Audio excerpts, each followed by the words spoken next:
the African woman is powerful beyond measure. I feel that who we are is yet to be defined. I feel that what we've done is yet to be written about. The journey we're about to undertake will be written about for decades and centuries to come. And yet our counterparts that came before us were erased from history because they were just that. They were women. I've decided to redefine what it is to be a Ugandan woman and an African woman at large.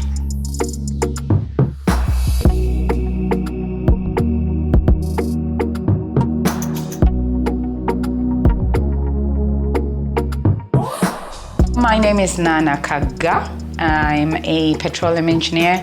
I'm a producer for Savannah Moon. I am a director, I'm a scriptwriter. I am an entrepreneur. I own Chloe's Closet. I'm a philanthropist. I am on the board of See Them Grow, which is an NGO that sits in Luoka district in Iganga. I'm a mother, I'm a sister, I'm a cheerleader, and I am just a general all-round friend. Yes, all right. Future Female Africa is such a powerful statement because it does redefine the narrative of who the African female is. It is a chance to re-empower, to retell our story, to rediscover who we are as females, to break the bonds that have actually been descriptive of who the African female is, to get a chance to partnerships, to understand what every other person is doing. It is a chance to understand what can happen when women get together and they actually form I can't say a global band, and they say they form is mafia a word? Like, can I use that? Is that too much? I don't know. It's just so powerful when you say Future Female Africa. It's phenomenal. For me, it's boundless. It has no boundaries. An African female-led future, in my mind, is undefined. The possibilities are limitless. I think that we are the creators of lives. We are nurturers, we are givers. We are phenomenal, we are multitaskers. So when you say a future female Africa, it's boundless. It has no limits. The Sheros that paved the way for me, they fall into so many categories, but most of all, basically my grandmother. She's 90 now, but she still wears her foundation. Her hair is did every morning in that wheelchair. But she gave me the gift that I now have of being able to talk to the public. Apparently, according to everyone, I have that gift. Everyone that's ever known her says they hear her voice when I speak. So for me, everything I say, she's said before, it was just a different time, and she didn't have the power to actually execute that. But then the other person that's my Shiro is my mother, and I can never say enough about my mother. My mother is phenomenal. She gave me my character traits, my DNA. She gave me my looks, who I am, my beliefs. She's my biggest supporter. She never lets me down. She's been a mother all her life, but I think she's been the most phenomenal mother. And now she continues to be the most phenomenal grandmother.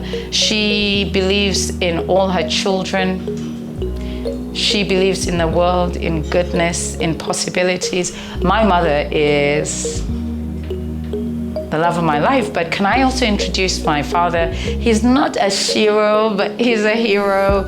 And my father, to me, made me who I am because he made me believe that I could do anything that my brothers could. So he was instrumental in making me feel beautiful, in making me believe in myself, my capabilities, and everything that I am.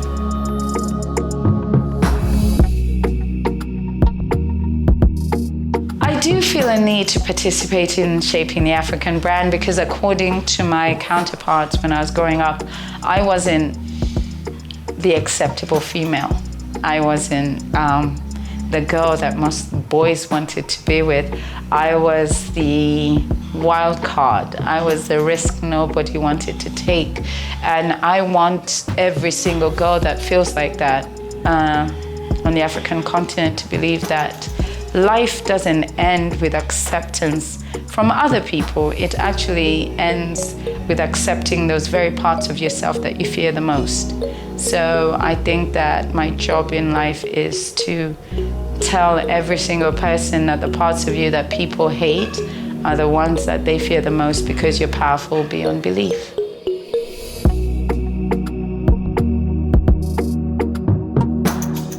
I can contribute to the claim Future Female Africa by skill transference. I think in my journey through the corporate world and the creative world, I have garnered enough knowledge and experience to be able to pass it on to people.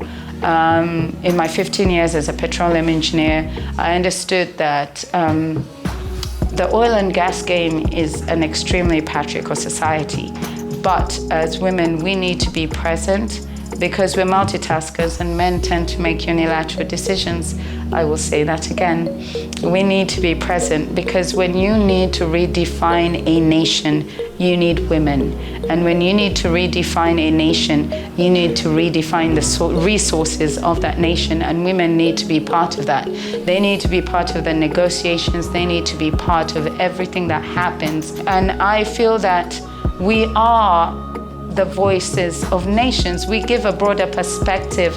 No offense, I'm not comparing us to men, because that's a terrible thing to do, but I think we bring more value. So when a woman's voice rises up, normally it's because we have either seen something that must happen, either we've hit a brick wall that we must now speak up, either we're doing this for the generations to come. I feel that women have reasons, but most of all, we always think of the greater good of others.